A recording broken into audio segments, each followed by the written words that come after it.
C'est une grande fierté, voilà, parce que j'ai risqué ma peau, quoi, politiquement. Enfin. On entendait des bruits de guitare, des bruits de basse et des mecs qui faisaient check, check, check.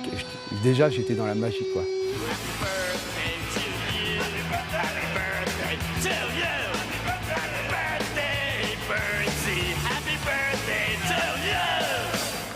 Pavé au Roquefort, jusqu'à la côte de port, l'habit de chez Montfort, je suis carnivore. En 1989, le territoire de Belfort veut se doter d'une image moins poussiéreuse et se rapprocher de la jeunesse. Trop de flics. C'est un petit peu trop, je dirais, la manière suisse. Les Suisses sont très carrés, comme ça, dans les organisations. Rien à redire, quoi. Tout est parfait. Carnivore. Le festival du ballon d'Alsace est né, mais dans la douleur. Une catastrophe. Alors, on a fait près de 3-4 millions de francs de l'époque de déficit. On avait construit le festival pour le faire au Ballon d'Alsace. Et les écologistes alsaciens sont venus au mois de mars pour me dire « vous ne le ferez pas au Ballon, on va bloquer toutes les routes ». Donc il a fallu en catastrophe basculer le festival. On était en mars pour le mois de juillet, quoi, en fait. Hein. Les billets, enfin, sont arrivés dans les billetteries en France après le festival. Ça a été pour moi très compliqué de prendre la décision de poursuivre parce que, en clair, pour dire les choses très franchement, je l'ai masqué ce gros déficit. Hein, ça n'a jamais été rendu public.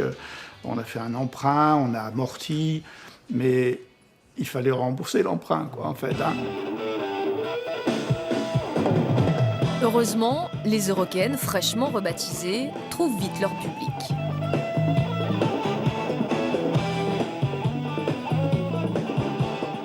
Moi, je venais d'une toute petite ville de Haute-Saône qui s'appelle Luxeuil. J'avais dû voir un concert ou deux à la fête de la musique. Des copains me disaient « Ah, mais il y a un festival vers Belfort, là, il y a Carlos Santana. » Pour moi, Carlos Santana, c'est Woodstock. Puis on part en voiture, on ne savait pas trop où c'était. Le camping, c'était un petit peu sauvage, les premières rock. On ne se lavait pas pendant 3 jours, hein, quand même, sauf les dents. Il y avait des scènes avec des gens qui faisaient la balance. On entendait des bruits de guitare, des bruits de basse et des mecs qui faisaient check, check, check. Et c'était magique.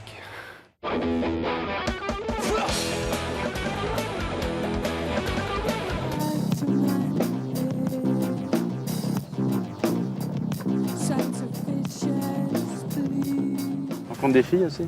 Ouais, pas encore, mais je voudrais bien.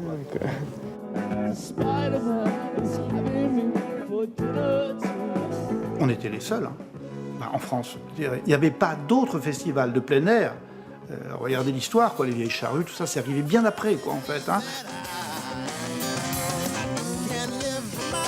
Ça nous a permis quand même, au niveau des grands médias nationaux, d'apparaître comme vraiment quelque chose de tout à fait original, intéressant, quoi.